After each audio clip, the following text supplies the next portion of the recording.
That's with concentration, right? Now let's look at another situation where we change pressure and or volume. So we have nitrogen with hydrogen gas reacting to form ammonia. We've looked at several times before. And now let's say that we have the reaction mixture and we decompress it so that we're decreasing the volume. So the pressure increases as volume decreases.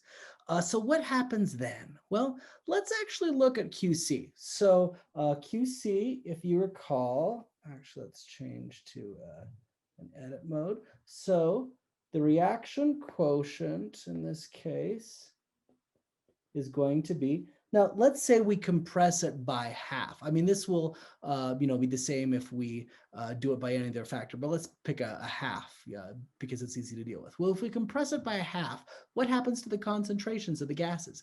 The gases have become twice as concentrated. So now we have NH3, 2NH3 squared divided by 2NH, 2N2 squared on the top, 2 times 2 to the third on the bottom. So we get that it's going to be the original Kc is in equilibrium before.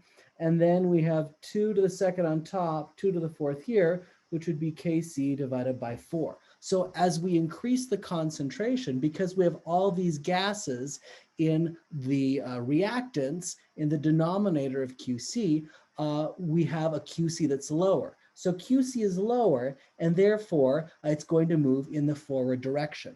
And it's going to move in the direction starting with more gases. Here's 4 moles of gas, and we end up with 2 moles of gas here. So generally, you can follow this analysis for any amount of increase or decrease in the volume, and you can see that if there's more gases in the reactants, then adding pressure squishes it towards a situation, the reactants, which take up less volume, right?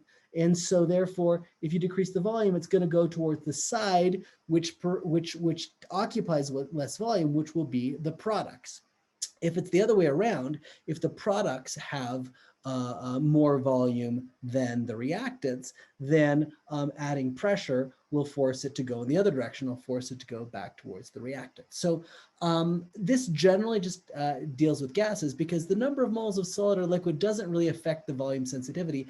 They don't really change volume with pressure. Very, very small amount compared to the change of pressure if you have gases. So this is where you'll really see a change is if you change the pressure as what it'll be determined by is which side has more gases. So whichever side has fewer gases will be favored if you decrease the volume or increase the pressure. Whichever side has more moles of gas will be favored if you increase the volume or decrease the pressure. And again, you can see this just by plugging directly into the QC to see which way it goes.